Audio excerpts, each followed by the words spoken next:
Depois de não acelerarmos no não GP da Bélgica, eu recebo aqui nos estúdios da Panflix Marcos Camargo, do site R7 e do Auto Show. Marcão, seja super bem-vindo aqui aos nossos estúdios, meu amigo. Ô Alex, obrigado pelo convite, é muito bom estar aqui de volta. Você já esteve com a gente, mas não aqui nos estúdios. O que você achou dos estúdios? Exatamente, os estúdios aqui, a estrutura é muito legal, né? Estrutura de TV, gostei bastante, toda a equipe de parabéns. Bem diferente da estrutura que a gente viu na FIA, nessa última corrida. O que você achou dessa corrida, Marcão? Pois é, Alex. Dessa não corrida, né? Uma corrida de 4 voltas só, uma chuva forte, né? Os pilotos disseram que não tinha visualização e não tinha mesmo. Qual que seria o ideal? Cancelar, né? Não cancelaram e a gente viu tudo aquilo que aconteceu aí ao longo da corrida, a não corrida, a corrida que não teve. E com validação de pontos, com pódio, bem ridículo. Mas o que nós vamos falar aqui hoje são números positivos do mercado que começa a recuperar e com uma recuperação muito mais forte do que aqueles carros lá da Fórmula 1. Marcão, como que está o mercado hoje? A gente passou aí por uma crise muito forte ano passado, você já esteve comentando isso com a gente, o mercado começou a se recuperar e o que a gente pode esperar hoje desse mercado automotivo? Exato, o mercado, Alex, ele está ali entre 175 e 180 mil unidades por mês e a gente está vendo um domínio, né, da Fiat, por exemplo. No segmento dos carros de entrada, a gente está vendo que está faltando muita peça, muito componente. Então, Gol, Sandero, Voyage, Onix, que eram carros que estavam na frente, hoje eles nem aparecem no ranking dos mais vendidos. Isso por conta também da falta de semicondutores? Na verdade, é por conta disso. Aí as montadoras acabam privilegiando produzir os carros mais caros, que têm ali os mesmos componentes, e os nossos compactos acabaram saindo um pouco do ranking dos mais vendidos. Você tem esse ranqueamento pra gente? Tem, olha, no mês aqui de agosto, né, que foi um mês bem cheio, sem feriados e tudo, a Fiat Strada, o modelo mais vendido no mercado brasileiro, foram 8.046 unidades. O segundo, outro Fiat Argo, 7.327 unidades. O terceiro, outro Fiat Mobi, com 6.208 unidades. O quarto foi o Hyundai HB20, ele ficou com 6.136 unidades. Então, esse é o ranking aí que mudou muito em relação ao que a gente via aí há anos atrás, né? E continua faltando carro zero no mercado, Marcão? Continua, Alex. Tem carros que a gente tem fila de espera aí de 6 meses, 8 meses. Tem montadora que ela nem está fechando mais pedido para alguns carros para entregar esse ano, porque ela diz, esse ano eu não tenho como produzir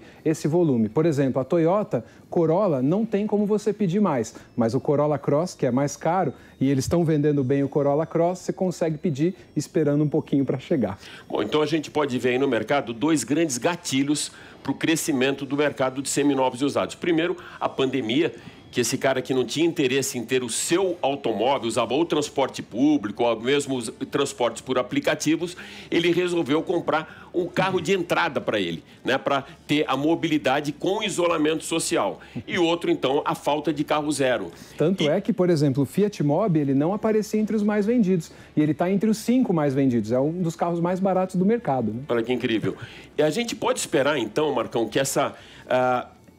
esse crescimento tão grande que teve nesses últimos 18 meses do seminovo e usado é uma tendência ou é pontual mais por causa da Covid-19? É pontual por conta da Covid, mas a gente está percebendo o seguinte, nesses carros aí mais usados, quem vai vender está conseguindo vender em média só 4% abaixo da tabela. Quanto mais novo é o carro, mais perto da tabela a pessoa consegue vender o carro. Impressionante, né? Nos carros, por exemplo, mais novos ali de 2018 a 2021, a fabricação, o preço médio de venda é 2% abaixo da FIPE. É muito próximo da tabela, isso nunca aconteceu antes. E o que a gente pode esperar, então, ano que vem? Vamos dizer que a gente tem uma retomada do mercado, que voltem os semicondutores, ou seja, que a gente não tenha mais esse gargalo da indústria com falta de peças e que também que a pandemia deu uma recuada. A gente pode esperar um avanço da indústria automotiva? Tem dois caminhos aí que é bem interessante a gente analisar.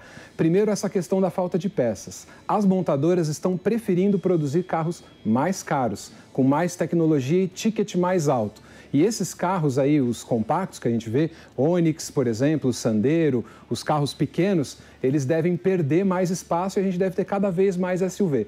Há quem diga que isso não vai mudar. As montadoras querem o ticket mais alto e elas vão continuar produzindo. E tem gente que diz que vai normalizar, porque o mercado brasileiro não é um mercado onde as pessoas compram um carro com ticket muito alto. A maioria ainda compra o carro compacto. Então, tem gente que diz que vai voltar ao normal, mas isso só no final do ano que vem, por conta dessa falta de peças. Uma loucura. E a gente viu muito reflexo disso, que você fala da ponta da pirâmide, com o fechamento da fábrica da Ford, que só importa agora, e carros lá em cima mesmo, carro do mercado premium. Fechamento da fábrica de Iracemápolis, agora a Mercedes também só importa carros. A Audi parou a construção da sua fábrica, do seu parque fabril, também no Paraná, também só importando carros. Exato. A gente espera que essa tendência, aliás, na verdade, a gente espera que isso não seja uma tendência e que esses incentivos do governo, que acreditar realmente no nosso país, a credibilidade, o risco Brasil diminua, para a gente poder ter novamente carros sendo fabricados aqui, né, Marcão? Depende de uma série de fatores, as reformas, mas a recuperação da economia. É que, no momento, a economia está se recuperando mais rápido do que o mercado consegue entregar carros. Mas, a partir do momento que isso vá tracionar, a gente espera que volte e a produção eleve de novo para atender a demanda. Por enquanto, está bem difícil. Valeu, Marcão. Super obrigado por ter você com a gente aqui nos estúdios da Panflix. Obrigado, Alex. Valeu.